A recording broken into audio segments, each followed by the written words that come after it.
add to that, though, with the NCAA hot on their back after, the violations that came up during the Bush tenure and then some of the other tenures during Carroll, that's also not helping things either, because anything they do that's questionable is going to immediately get the NCAA's attention. Granted, the NCAA is not as strong as they were at that point, thanks to a few other incidents that we won't go into depth about since we got limited time.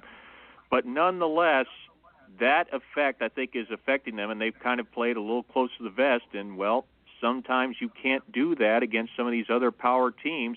I mean, look at USC, another team that Pac-12 that's also been fading, Oregon. I mean, granted, they're in the top 25, right, but that's another team that could be also slipping this year.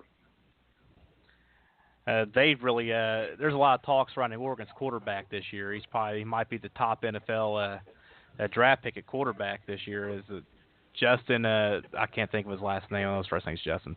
But anyway, it doesn't matter in my book. Oregon just gives up way too many points. That's going to be their thing. Unless they could score 40, 45 points a game, they're going to have problems being a lot of opponents on their schedule. So we talk about, Tom, the hot seat. All these coaches on the hot seat. They're going to be on the hot seat. They're not going to be in the hot seat, especially Jim Harbaugh right now. Clay Helton, I guess. That's one flying underneath the radar. Nobody's talking about him. So he potentially could be another coach on the hot seat. Who? Tom. I didn't hear what you said. I am so sorry. Oh, all right. Hey, pay attention, man. We're on the air here, so. Well, no, I didn't hear what you did. You cut out, so. Oh, gotcha. Hot seat coach is Clay about... Helton. Does he deserve to be there? Yes or no? Clay Helton? Clay Helton at USC. I don't know. It's still too early, and I don't watch enough of the West to really make an intelligent decision on that. So I'm going to say no, just to go against the grain. All right, so we have some coaching debuts this past week, and the coaching debuts that went wrong. And Matt, we'll start with you and Chip Kelly losing to Cincinnati, and that's got to be really embarrassing for Chip Kelly and for the fans of UCLA. Really great for Cincinnati, but what are your thoughts on the return of Chip Kelly so far? I mean, it's 1 week, 1 loss. I mean, they got time to grow. They're really young. We just talked about a minute ago. But do you think Chip Kelly is going to be able to get it done the next few years at UCLA? Depends on recruiting. I mean, you still have to deal with USC as far as getting the top recruits from that area. And if you can't outdo USC, you're not going to sit well.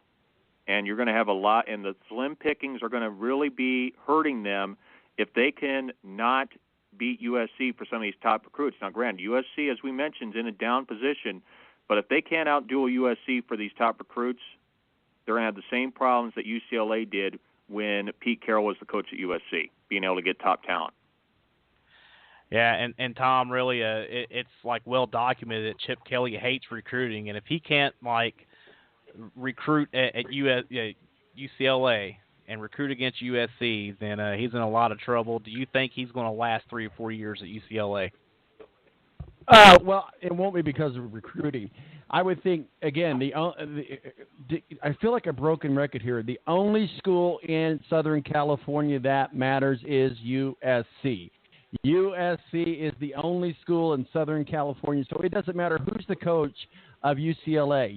UCLA is still going to be UCLA football. Now, if it was basketball, we'd be having a different conversation, but UCLA football will never be able to recruit properly against USC. It's just not going to happen. Just not going to happen. Remind me, Howland's the coach at UCLA for basketball, right? Alford's the coach at... okay. Yeah, Steve Alford. I keep getting those mixed up. I thought it was, someone else I'm thinking of. Never mind. So, Matt, we saw Willie Taggart debut at Florida State. 1 year at Oregon last year. He had some good seasons there at South Florida, but do you think Florida State is just like maybe a notch higher of a program than where Willie Taggart needs to be at this point? Well, he really did himself a disservice making that claim that he claimed Virginia Tech players were faking injuries to break up their offense. I mean, that is something you do not say and I don't care where you are the coach, you do not say that after your first game. Whether you win or lose, that is something, if you have an issue, you put that with the ACC. You don't say something like that to the media. So, to me, Willie Taggart lost a lot of respect in my book by doing that. You don't call anyone out like that. That is an issue with the league and the league officials. That is not an issue you flush to the media. And some coaching changes that kind of went the right way here. Actually, Matt, I do agree with you. That was it's pretty sad to hear a head coach talk like that, and throw the opposing team under the bus. And, yeah, it's just really not professional-like, really. And I agree with you all the way. So, and Tom, we're going to get into some of these coaching changes that went right, these coaching debuts. So Dan Mullen takes over at Florida, and they get a big win, and Florida actually sneaks into the top 25. And I don't remember Tom at all last year. Matt, maybe you do, but we'll go with Tom first. If Florida is even ranked at all last year, maybe when they started the season and lost to Michigan. But Dan Mullen looked pretty good at Florida. So what are your thoughts on Dan Mullen in Florida? A very good hire. Very good hire. Probably one of the best hires down there in the swamp in Gainesville that they've had in recent memory, in recent years. I feel very encouraged to see what happens with them. They weren't ranked at all that I can remember last year. I still don't think they're ranked right now, but I do think that'll definitely change. So, yeah, very, very, very positive hire. If you're a Gator fan, you should be very encouraged by that.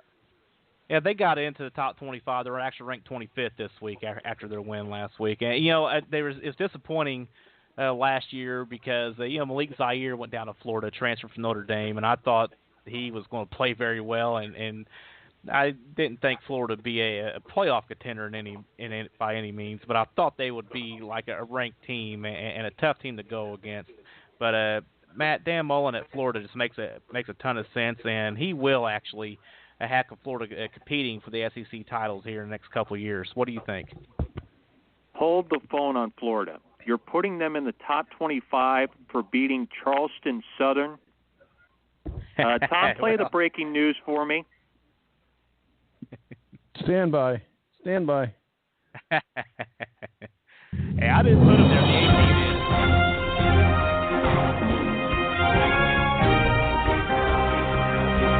Well, maybe I didn't get it right with Florida Atlantic, Oklahoma, but I'm going to try again here. I'd say watch out here for Kentucky. I think Kentucky could give Florida a big scare, if not knock off the Gators coming up on Saturday, even though that game is at Ben Hill Griffin Stadium. I agree with you. And I said on the balance a couple weeks ago, I think Kentucky's like an 8 or 9 win team. I mean, what do you think about that? I think they're going to make a bowl game, but I think the competition is just too tough in the SEC for them to break through this year. I mean, they're in the same boat, say Vanderbilt, but they are capable of one of these big boom kind of opportunities, and this is the opportunity for them here against Florida. And like I said, if this had been a game against a power conference team, even a MAC or a Sun Belt team, yeah, I would understand it. But you're talking about putting them in the top 25 for being an FCS opponent. Now, granted, I'm not attacking FCS opponents here, but Charleston Southern is not at the level of, say, like a North Dakota State that's beaten Iowa a couple times, or a James Madison that gave, I don't know who it was this past week, but also gave another team a run. This is not the team at that level, so I wouldn't be saying Florida is there just yet. And I think that Kentucky game, now if they blow away Kentucky, yeah, I think you could say they have a good look at saying they could maybe upset the apple cart and give Georgia a run when they get to the cocktail game. Right now, it's still too early to call if you're just saying Florida's got a chance based on a one win over an FCS team. And, Tom, you're an NFL guy. Herm Edwards' debut at Arizona State against their FCS team, UTSA. But, hey, they look pretty good. So they got a game coming up. Matt, help me out with who they're coming up with this week. But they look pretty good. What are your thoughts on Herm Edwards' debut? You asking me? I hope he figured out. I hope he figured out who their mascot is. I hope he started there. And good luck beating Sparty. Right, I knew it was somebody good. I was trying to scroll through. Yeah, Michigan. If he hangs with Michigan State, maybe this. I mean, we're thinking that Herm Edwards isn't going to work at Arizona State, but if we just saw Michigan State struggle with Utah State, so I'm saying Arizona State has a shot. Well, don't forget, 2 decades ago, everyone was going cuckoo crazy when Bill Walsh was hired at Stanford, and guess what he does in year one? He goes to South Bend and upsets Notre Dame. So yeah, that's right. Maybe we might see a surpriser. We'll see.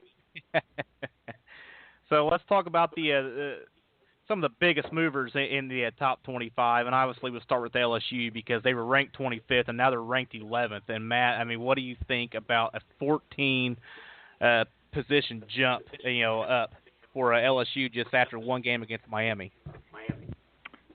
That was too high. I mean, granted, it was a neutral site game. Technically, you could call that a home game all the way there. So I don't think they're justified. And even then, 2 weeks from now, they have to go to Auburn and try to beat the Tigers. And then, of course, they have the next to last week of the season, they have to beat Alabama. So you look at the scenarios right there, they still have 2 big games. They're going to have to find a way to win both of them to have a chance to get in the SEC championship game. And I just don't think they can beat both Auburn and Alabama in the same year.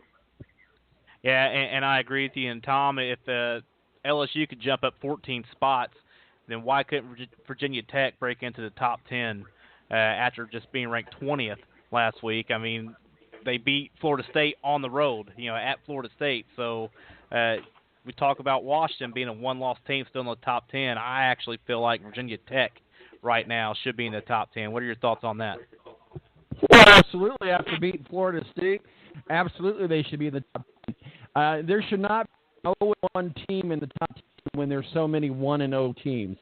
Absolutely not. Washington should be 18 or 19 until they prove their worth, which we know that teams can jump around relatively quickly in the rankings, and I think it's a little too early to even be worried about the rankings. So for the rankings to come out in week 1 and have Washington 0-1 ranked in the top 10, and Virginia Tech after beating Florida State not, it's nonsense. I call garbage. And but I should mention it, though, Michigan State, did they look too far ahead of the schedule? Is there a red flag with their poor performance last week against Utah State at Spartan Stadium? Maybe it's just week 1. You know what I mean? It's just that week 1 game. You don't know what you have just yet. Guys come out flat, play flat because it's week 1. They see a different jersey. I know you're fired up to hit a different jersey, but I'll just chalk it up with Penn State and Michigan State both that it's week 1. But I do think Arizona State, Matt, will give Michigan State a game. And then before we go off the air here, as far as sleepers, who do you think is the sleeper that no one's talking about that could be involved? I think one team that could be, if they keep on the roll they're going, if they can improve their defense, I think Hawaii could be a surprise here down the road, but only if they improve their defense. They cannot keep giving up 30 points plus per game, or eventually it's going to catch up to them like it did in the Sugar Bowl several years ago when they got there. If they can improve their defense just a little bit with their offense, as much firepower as they have, they could really make some noise, possibly sneaking into one of these major bowl games if they continue on the run they're doing. Right, I'm really impressed by Hawaii, and you was talking sleepers, and you went like way down the list with Hawaii. I like that. That was really good. I was thinking more like West Virginia. I know there's some hype because of Will Greer, and he's a Heisman hopeful, but West Virginia just on the outside of the top 10, Tom. And what do you think about West Virginia? Or maybe just throw us one of your sleeper teams. After seeing Virginia Tech and Florida State, I'm going to make them one of my sleeper teams. But, yeah, West Virginia would definitely be one to go in there for the books. And then you take a look at the other two in the top 25, Boise State, UCF, Rick. Are either of those a potential buster this year? I do like Boise State the way they look this year. I just don't like what they do on defense, and I don't like their schedule really. They just don't play, really that tough schedule you look for whenever.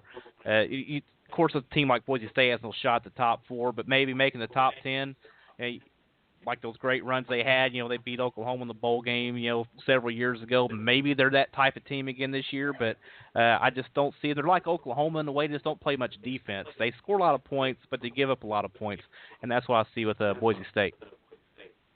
And then UCF, I think the two things that hurt UCF's case, I think they're going to have a problem beating Pitt and Navy. that triple option for Nate